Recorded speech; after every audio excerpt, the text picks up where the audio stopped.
Assalamualaikum warahmatullahi wabarakatuh dan salam sejahtera kepada semua. Hari ini kami akan berkongsikan tentang sesuatu yang menarik, iaitu sesuatu yang dekat dengan hati kita, iaitu bahasa Melayu. Betul tak Sofia? Betul tu Hana. Bahasa Melayu bukan sekadar alat komunikasi, tapi merupakan cerminan jati diri bangsa kita. Dan menariknya, kehebatan bahasa kita ini terbentuk daripada perjuangan hasil tokoh-tokoh hebat daripada zaman pra-merdeka hingga pasca merdeka. Sebelum kami bermula, izinkan kami memperkenalkan diri terlebih dahulu. Saya Nur Adrana Safia binti Muhammad Nazri. Saya Nur alias Sofia binti Nur Azham. Dan saya Izzah Hanani binti Saini alias Muhammad Saini.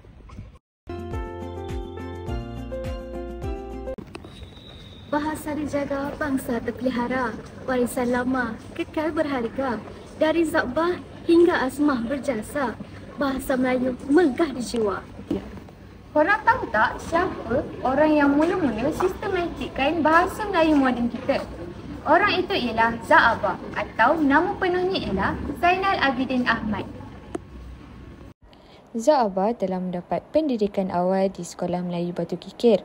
Kemudian, beliau telah menyambung pelajaran di ST Paus Institution Seremban. Beliau juga telah melanjutkan pelajaran di Maktab Melayu Kuala Kangsar atau lebih dikenali sebagai MCKK. Beliau juga seorang pelajar yang cemerlang dalam bahasa Melayu dan juga bahasa Inggeris. Zak Abah pernah menjadi guru dan pensyarah bahasa Melayu di MCKK dan di Universiti Malaya, Singapura. Turut berkhidmat sebagai pegawai bahasa di Jabatan Pelajaran Kuala Lumpur dan akhir sekali beliau juga aktif menulis dalam pelbagai bidang seperti bahasa, pendidikan, agama dan pemikiran sosial. Sumbangan Zak Abah dalam bahasa Melayu. Zak Abah telah membangunkan sistem ejaan Zak Abah pada tahun 1933. Sistem ini merupakan sistem ejaan Rumi yang pertama yang tersusun bagi bahasa Melayu moden. Ianya digunakan secara rasmi di Tanah Melayu dan di sekolah-sekolah hingga tahun 1972. Ianya digunakan sebelum digantikan dengan sistem ejaan Rumi baru. Seterusnya ialah penulisan tata bahasa Melayu. Karya terkenalnya ialah Pelita Bahasa Melayu yang mempunyai 3 jilid. Buku ini menjadi asas yang penting dalam perkembangan tata bahasa moden bahasa Melayu. Zak Abah berpendapat bahawa bahasa Melayu ialah jiwa dan identiti bangsa Melayu. Seterusnya, jika bahasa Melayu dipinggirkan, maka hilanglah maruah dan peribadi bangsa. Dan akhir sekali, menurut Zak Abah, bahasa ialah alat penyatuan dan kekuatan bangsa. Baiklah, kalau kita sebut tentang tokoh pra-merdeka, kita kena ingat satu lagi nama besar iaitu Raja Ali Haji. Mesti korang pernah dengar kan? Pernah? Raja Ali Haji bin Raja Ahmad seorang sarjana dan cendekiawan Melayu yang lahir sekitar tahun 1808 di Pulau Penyengat, Riau. Beliau berasal daripada keturunan bangsawan Bugis dan merupakan tokoh yang penting dalam Kesultanan Riau Lingga. Raja Ali Haji terkenal bukan sahaja sebagai ahli bahasa tetapi juga sebagai sejarawan, ahli agama, ahli undang-undang dan sastrawan yang banyak berjasa kepada perkembangan bahasa Melayu klasik. Antara karya paling terkenal beliau ialah Bustan Al-Katibin dan Kitab Pengetahuan Bahasa. Kedua-dua karya ini ditulis untuk memperbetulkan cara orang Melayu menulis dan menggunakan bahasa dengan betul. Dalam Bustan Al-Katibin, beliau menjelaskan panduan menulis surat, menyusun perkataan dan membentuk ayat dengan sopan dan teratur. Ini adalah antara buku tata bahasa Melayu yang terawal dalam sejarah. Manakala Kitab Pengetahuan Bahasa pula boleh dianggap sebagai kamus pertama bahasa Melayu yang menyenaraikan perkataan dan maknanya dengan jelas. Raja Ali Haji menyusun perkataan mengikut abjad, menerangkan maksudnya dan menjelaskan penggunaannya dalam ayat. Karya ini menunjukkan bahawa beliau bukan sekadar ahli bahasa tetapi juga perancang sistematik yang sangat teliti. Raja Ali Haji juga merupakan pengarang karya sejarah agung Tuhfat Al-Nafis. Melalui karya ini, beliau memperlihatkan bagaimana bahasa Melayu boleh digunakan untuk menulis karya sejarah dan intelektual yang tinggi nilainya. Bahasanya halus, beradab dan penuh hikmah, mencerminkan pemikiran dan budi bahasa masyarakat Melayu Riau pada abad ke-19. Dari segi pemikiran bahasa, Raja Ali Haji sangat menekankan unsur adab dalam berbahasa. Beliau melihat bahasa bukan sekadar alat komunikasi tetapi cerminan peribadi dan iman seseorang. Menurut beliau, orang yang berbahasa kasar menunjukkan akhlak yang tidak terdidik. Maka sebab itulah beliau sering menasihati supaya bahasa digunakan dengan penuh sopan dan berhemah kerana bahasa menggambarkan darjat dan budi seseorang. Beliau juga berpandangan bahawa bahasa Melayu perlu diperkukuh sebagai bahasa ilmu dan pentadbiran. Pada zamannya, bahasa Melayu digunakan secara meluas dalam surat menyurat rasmi Kesultanan Riau Lingga yang menunjukkan bahawa bahasa ini sudah menjadi bahasa pemerintahan yang matang. Raja Ali Haji berusaha memastikan bahasa Melayu ditulis dengan betul agar dapat menjadi bahasa rasmi yang mampu menampung bidang ilmu dan undang-undang. Sumbangan beliau amat besar kerana pada masa itu, dunia Melayu belum memiliki sistem pembelajaran bahasa yang tersusun. Namun, melalui karya-karya beliau, bahasa Melayu menjadi lebih teratur dan bernilai ilmiah. Karya beliau turut memberi kesan kepada generasi selepasnya, termasuk Pendeta Zakbar yang meneruskan perjuangan memperkukuh bahasa Melayu moden. Selain aspek bahasa, pemikiran Raja Ali Haji juga mencakupi falsafah moral dan agama. Beliau mengingatkan bahawa bahasa ialah amanah ilmu dan penulis atau penutur bahasa mempunyai tanggungjawab moral terhadap apa yang diucapkan atau ditulis. Konsep ini menjadikan bahasa Melayu bukan sekadar alat tetapi wadah akhlak dan nilai-nilai Islam yang tinggi. Hari ini, pemikiran beliau masih relevan. Di zaman media sosial, kita sering melihat bahasa digunakan secara sembarangan dan kasar. Namun jika kita kembali kepada ajaran Raja Ali Haji, kita akan sedar bahawa setiap perkataan mencerminkan budi dan maruah bangsa. Inilah semangat yang perlu kita teruskan agar bahasa Melayu kekal sebagai bahasa yang beradab dan berilmu. Baiklah, sekarang kita pergi jauh lebih ke belakang, iaitu ketika zaman Kesultanan Melayu Melaka. Tokohnya Tun Sri Lanang. Selain Zakbar dan Raja Ali Haji, Tun Sri Lanang turut memainkan peranan besar dalam membina struktur bahasa Melayu dan memperkukuh kedudukannya sebagai bahasa ilmu. Ketiga-tiga tokoh ini, walaupun hidup dalam zaman yang berbeza, berkongsi semangat yang sama menjadikan bahasa Melayu sebagai bahasa bermaruah dan alat penyatuan bangsa. Tun Sri Lanang atau nama penuhnya Tun Muhammad bin Tun Ahmad dilahirkan di Seluyut, Johor sekitar tahun 1565. Beliau merupakan keturunan bangsawan Johor dan berperanan sebagai Bendahara Johor pada zaman pemerintahan Sultan Alauddin Riayat Shah III. Selain sebagai tokoh politik dan pentadbir, beliau juga terkenal sebagai penulis dan ahli sejarah yang sangat berpengaruh dalam tradisi sastra Melayu klasik. Ketika Kesultanan Johor berhadapan dengan ancaman Portugis dan Aceh, Tun Sri Lanang memainkan peranan penting sebagai negarawan dan diplomat. Setelah Johor tewas dalam serangan Aceh pada tahun 1613, beliau ditawan dan dibawa ke Aceh, di mana beliau terus menyumbang bakti sebagai penasihat dan ilmuwan di Istana Aceh. Di sanalah beliau menyusun karya agungnya, Sejarah Melayu, yang menjadi lambang kecemerlangan bahasa dan pemikiran bangsa Melayu. Walaupun Tun Sri Lanang hidup pada zaman sebelum kemerdekaan, iaitu sekitar abad ke-16 hingga ke-17, pemikiran beliau tentang bahasa Melayu telah membentuk asas kepada kesedaran bangsa mengenai fungsi bahasa sebagai alat perpaduan, keilmuan dan ketamadunan. Pemikiran ini menjadi asas kepada perjuangan bahasa Melayu dalam zaman pra-merdeka apabila tokoh-tokoh kemudian seperti Zakbar dan Raja Ali Haji memperjuangkan bahasa sebagai lambang jati diri bangsa. Melalui penggambaran ini, Tun Sri Lanang menegaskan bahawa kemuliaan bahasa berkait rapat dengan kemuliaan bangsa dan pemerintahannya. Pemikiran ini masih relevan menjelang pra-merdeka apabila bahasa Melayu dilihat sebagai alat penyatuan identiti kebangsaan. Tun Sri Lanang juga berpandangan bahawa bahasa Melayu berperanan sebagai bahasa ilmu dan tamadun, bukan sekadar bahasa percakapan harian. Penulisan sejarah Melayu membuktikan kemampuan bahasa Melayu mengungkap gagasan sejarah, politik, falsafah dan moral masyarakat. Pada zaman itu, bahasa Melayu digunakan dalam surat diraja, hukum kanun, perjanjian dan teks keagamaan, menunjukkan bahawa pemikiran Tun Sri Lanang menempatkan bahasa Melayu pada kedudukan intelektual dan rasmi.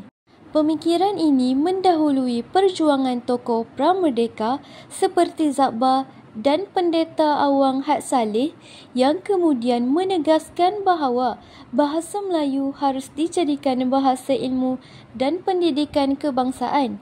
Dengan kata lain, Tun Sri Lanang telah membentuk asas kepada gagasan bahasa Melayu sebagai bahasa ilmiah dan bahasa kebangsaan jauh sebelum perjuangan kemerdekaan bermula.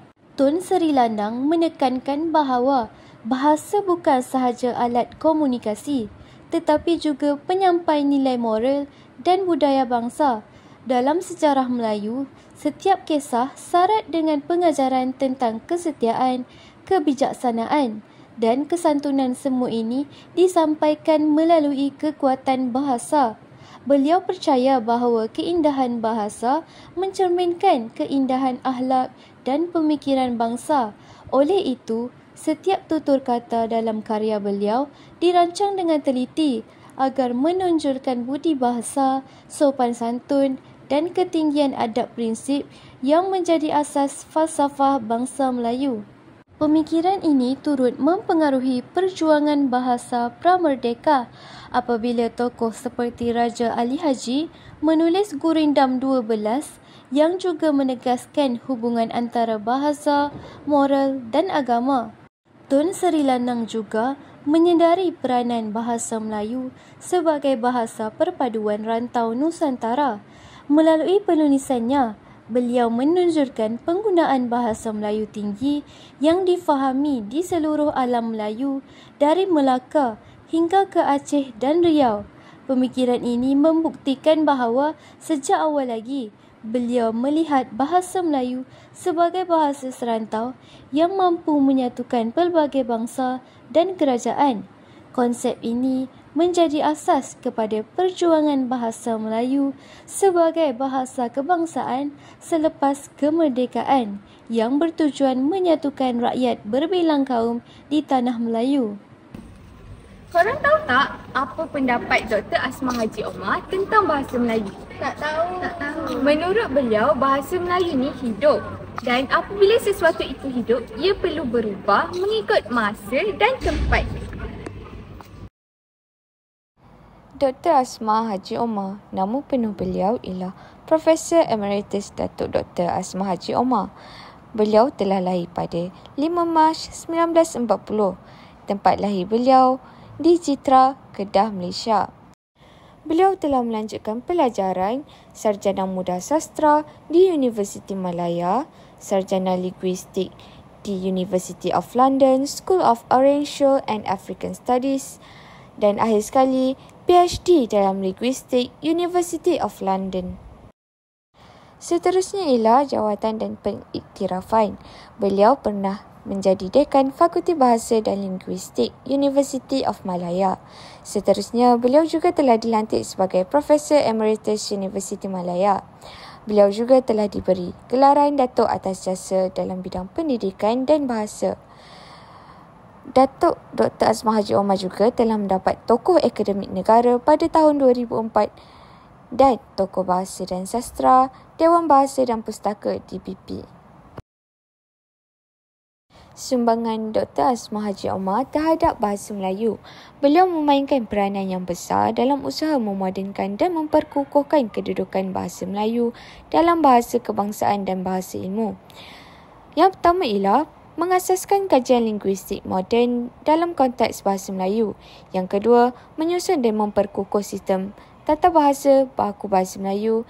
Yang ketiga, mengembangkan pendekatan saintifik dan akademik dalam pengajaran bahasa, dan akhir sekali menjadi tokoh perancang bahasa yang memainkan peranan yang penting dalam dasar bahasa kebangsaan Malaysia. Seterusnya, pandangan dan falsafah. Dr. Asmah Haji Omar menegaskan bahawa bahasa mencerminkan pemikiran dan budaya sesuatu bangsa. Menurut beliau, memahami tata bahasa dan sistem bahasa Melayu bukan sekadar mengetahui peraturan linguistik, tetapi juga memahami cara fikir orang Melayu. Beliau menyatakan bahawa bahasa ialah alat fikir bangsa. Bahasa Melayu bukan sahaja alat komunikasi, tetapi wadah untuk menzahirkan jiwa dan identiti bangsa. Pemikiran bahasa Dr. Asmah Haji Omar. Bahasa sebagai cerminan pemikiran dan budaya bangsa. Bahasa menggambarkan cara fikir, nilai dan budaya sesuatu masyarakat. Bahasa Melayu juga mencerminkan sifat halus, sopan dan adab orang Melayu. Seterusnya ialah bahasa sebagai alat penyatuan nasional. Bahasa Melayu berperanan sebagai bahasa kebangsaan dan alat perpaduan rakyat Malaysia. Bahasa juga menjadi lambang identiti bangsa dan simbol kedaulatan negara. Seterusnya ialah keutuhan dan keilmiahan bahasa Melayu. Bahasa Melayu mempunyai linguistik yang lengkap dan mantap. Ia juga mampu digunakan dalam bidang ilmu, pentadbiran, sains dan teknologi. Dan menolak pandangan bahawa bahasa Melayu tidak sesuai untuk ilmu moden. Seterusnya ialah keanjalan dan sifat dinamik bahasa. Bahasa Melayu perlu berkembang mengikut arus kemodenan dan globalisasi. Perkembangan istilah baru mestilah berpaksikan nilai dan struktur bahasa Melayu sendiri. Dan akhir sekali, bahasa yang hidup ialah bahasa yang boleh menyesuaikan diri dengan perubahan zaman. Sekarang kita akan bincangkan tentang tokoh yang memang sinonim dengan tata bahasa baku, iaitu Dr. Nik Safiah Karim. Profesor Dr. Nik Safiah Karim dilahirkan pada tahun 1939 di Kota Baru, Kelantan. Sejak muda lagi, beliau menunjukkan minat yang mendalam terhadap bahasa dan kesusasteraan. Selepas menamatkan pengajian di Universiti Malaya, beliau melanjutkan pengajian ke Universiti Edinburgh, Scotland dalam bidang linguistik. Beliau kemudiannya kembali ke tanah air dan berkhidmat di Universiti Malaya sebagai pensyarah sebelum dilantik menjadi Dekan Fakulti Bahasa dan Linguistik. Sebagai seorang ilmuwan wanita yang menonjol pada zaman itu, beliau membuktikan bahawa wanita juga mampu memimpin dunia akademik dan memainkan peranan penting dalam perkembangan bahasa Melayu. Menariknya, beliau dikenali ramai kerana menjadi penyusun utama buku Tata Bahasa Dewan, sebuah karya penting yang menyusun sistem tata bahasa Melayu moden dengan pendekatan ilmiah dan sistematik. Peranan Profesor Dr. Nik Safiah Karim dalam dunia bahasa sangat luas dan signifikan. Beliau merupakan pakar rujuk utama dalam bidang tata bahasa deskriptif dan struktur bahasa Melayu moden. Melalui kepakarannya, beliau membantu menstandardkan peraturan bahasa Melayu agar lebih mudah diajar dan difahami oleh pelajar serta masyarakat umum. Salah satu pencapaian besarnya ialah menjadi ketua penyelaras bagi penyusunan Tata Bahasa Dewan yang kini menjadi buku rujukan standard bagi sistem pendidikan bahasa Melayu di seluruh negara. Selain itu, beliau juga aktif dalam pelbagai jawatan kuasa bahasa kebangsaan, antaranya bersama Dewan Bahasa dan Pustaka DBP untuk merancang dasar bahasa, istilah dan tata bahasa yang selaras di peringkat nasional. Beliau turut terlibat dalam pembangunan kurikulum bahasa Melayu di sekolah dan universiti, memastikan isi pelajaran sesuai dengan perubahan zaman tanpa menjejaskan keaslian bahasa. Peranan beliau tidak hanya sebagai ilmuwan tetapi juga sebagai pembimbing dan inspirasi kepada ramai ahli bahasa wanita yang ingin meneruskan perjuangan memperkasa bahasa Melayu di Malaysia. Beralih kepada pemikiran bahasanya, Profesor Dr. Nik Safiah mempunyai pandangan yang sangat progresif dan mendalam tentang bahasa Melayu. Menurut beliau, bahasa perlu dikaji secara ilmiah dan sistematik agar terus relevan dengan perkembangan ilmu dan teknologi. Peranan Profesor Dr. Nik Safiah Karim dalam dunia bahasa sangat luas dan signifikan. Beliau merupakan pakar rujuk utama dalam bidang tata bahasa deskriptif dan struktur bahasa Melayu moden. Melalui kepakarannya, beliau membantu menstandardkan peraturan bahasa Melayu agar lebih mudah diajar dan difahami oleh pelajar serta masyarakat umum.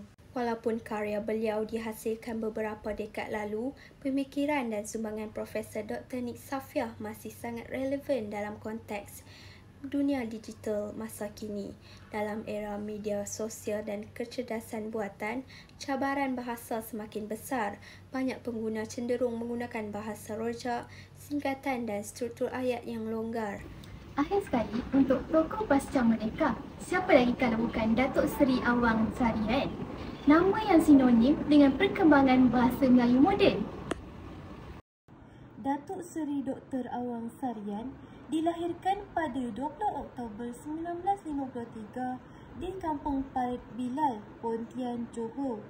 Beliau mendapat pendidikan awal di Sekolah Kebangsaan Pontian Besar dan melanjutkan pelajaran ke peringkat Ijazah Sarjana Muda Persuratan Kepujian dan Diploma Pendidikan di Universiti Kebangsaan Malaysia UKM. Kemudian, beliau memperoleh Ijazah Sarjana dalam Linguistik dan Ijazah Doktor Falsafah PhD dalam bidang Falsafah Pendidikan Bahasa daripada Universiti Malaya UM. Kerjaya beliau bermula sebagai guru bahasa Melayu sebelum dilantik sebagai pensyarah di pelbagai institusi termasuk Universiti Putra Malaysia UPM, Universiti Pendidikan Sultan Idris UPSI dan universiti luar negara seperti Universiti Pengajian Asing Beijing, China. Beliau juga pernah menyandang jawatan Ketua Pengarah Dewan Bahasa dan Pustaka DBP serta pengerusi Lembaga Pengelola DBP yang memberi ruang besar kepadanya memimpin dasar dan hala tuju pemerkasaan bahasa Melayu di Malaysia dan serantau. Dengan pengalaman lebih 4 dekad dalam dunia pendidikan, penyelidikan dan pentadbiran bahasa, Datuk Seri Dr. Awang Sarian diiktiraf sebagai antara pemikir bahasa Melayu paling berpengaruh di era pasca merdeka. Menurut beliau, bahasa Melayu perlu memainkan peranan aktif sebagai bahasa ilmu dan bahasa pembangunan minda bangsa. Dalam banyak syarahan beliau, Awang Sarian menegaskan bahawa bahasa ialah wahana ilmu dan tamadun, bukan sekadar alat komunikasi. Beliau pernah menyatakan bahawa kejatuhan sesuatu bangsa bermula apabila mereka menolak bahasa sendiri sebagai bahasa ilmu. Oleh itu, beliau memperjuangkan agar bahasa Melayu digunakan secara menyeluruh dalam sistem pendidikan, penyelidikan dan penerbitan ilmiah. Pemikiran ini mencerminkan pandangan beliau bahawa kemajuan teknologi dan sains tidak boleh dijadikan alasan untuk meminggirkan bahasa kebangsaan. Sebaliknya, perlu menjadi wadah memperkasa fungsinya sebagai bahasa ilmu. Pemikiran beliau turut menekankan kepentingan perancangan bahasa secara menyeluruh dan strategik. Menurut Awang Sarian, dasar bahasa kebangsaan tidak boleh berhenti pada perundangan, tetapi mesti diterjemahkan dalam pelaksanaan yang berkesan melalui pendidikan, pentadbiran dan masyarakat. Beliau sering mengingatkan bahawa bahasa Melayu akan hilang kekuatannya jika tidak dilaksanakan dengan disiplin dan komitmen tinggi oleh semua pihak. Dalam wawancaranya bersama MStar 2012, beliau menyatakan bahawa Dewan Bahasa dan Pustaka perlu berfungsi sebagai badan induk perancangan bahasa yang hidup, bukan sekadar simbol. Pemikiran ini menunjukkan beliau berpandangan jauh dalam memastikan bahasa Melayu berkembang secara praktikal selaras dengan perubahan sosial dan teknologi.